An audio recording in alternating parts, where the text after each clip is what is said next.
பெரிய சேலஞ்ச் தான். மார்னிங்கில் சீக்கிரமாக தண்ணி ஊற்றிடணும், ஏன்னா சூரிய வெப்பம் ஜாஸ்தியாக இருக்குது. ஈவினிங்ஸ்லேயும் அப்படி தான், 6 மணிக்கு மேலே தான் மாடிக்கே வர முடியறது. அதுக்கிடையில் எல்லா செடிகளையும் களை எடுத்து பராமரித்து உரம் கொடுத்து பெஸ்டிசைட் அடித்து பூச்சி வராமல் பார்த்துக்கிறதெல்லாம் பெரிய வேலை. சம்மரில் ரொம்ப கஷ்டமான வேலை. ஸோ நான் முடிஞ்ச அளவுக்கு இந்த உரங்களை ரொம்ப ஈஸியாக ப்ரிப்பேர் பண்ணுறதா, ஈக்கோ ஃப்ரெண்ட்லியாக நம்மக்கிட்ட இருக்கிறதையே வச்சு எப்படி தயாரித்து கொடுக்கலாம் அப்படின்னு தான் யோசிப்பேன். ஸோ அது மாதிரி ஒரு உரம் தான் இன்றைக்கி உங்கள் கூட ஷேர் பண்ணுறேன். வாங்க அது எப்படி தயாரிக்கிறதுன்னு பார்க்கலாம். இது நம்மக்கிட்ட இருக்கிற பொருளை வச்சு ரீயூஸ் பண்ணுற ஐடியாஸ் தான் எப்போவுமே எனக்கு. அதை ரீயூஸ் பண்ணும்போது நமக்கு இக்கோ ஃப்ரெண்ட்லியாக இருக்கும், என்விரான்மெண்ட் ஃப்ரெண்ட்லியாக இருக்கும்.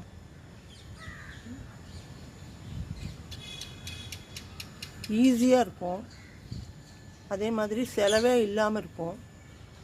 சம்மரில் இந்த மாதிரி ஈஸியான உரங்களை தயாரித்து செடிகளை பசுமையாகவும் அழகாகவும் மெயின்டைன் பண்ணுறதுக்கு உதவும்.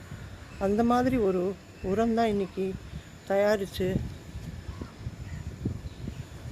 கொண்டு வந்திருக்கேன். எல்லா செடிகளுக்கும் கொடுக்க போகிறேன். அதை உங்கள் கூட ஷேர் பண்ணிக்கிறேன். வாங்க பார்க்கலாம். இது ஒரு ஸ்லரி. இதில் என்னெல்லாம் போட்டிருக்கேன் அப்படின்னு காமிக்கிறேன். ஃபஸ்ட்டு காய்கறி வேஸ்ட்டுங்க. காய்கறி பழத்தோல், காய்கறி தோல், இது எல்லாத்தையும் சேர்த்து வச்சுட்டு நம்ம ஒரு பக்கெட்டில் இந்த மாதிரி போட்டுக்கணும். அது கூடவே மாட்டு எரு, கவுடங்க, இதை சின்ன சின்ன துண்டாக பொடி பண்ணி அதையும் சேர்த்துக்க போகிறோம். அது கூடவே இந்த உட்டாஷ் மரக்கட்டை எரித்த சாம்பல், அப்படி இல்லைன்னா நீங்கள் கொட்டாங்கச்சி, தேங்காய் நார், அப்புறம் கார்டன்லேயே வர இலைகள் எல்லாத்தையும் காய வச்சு அது காஞ்சிடும் இல்லையா, அப்போ நம்ம பெருக்கி கூட்டும்போது எல்லாத்தையும் சேர்த்து எரித்தோம்னா இந்த மாதிரி சாம்பல் கிடைக்கும். அதை சேர்த்து வச்சுக்கோங்க. இது கார்டனுக்கு ரொம்ப உதவியான ஒரு இன்க்ரீடியண்ட்டு.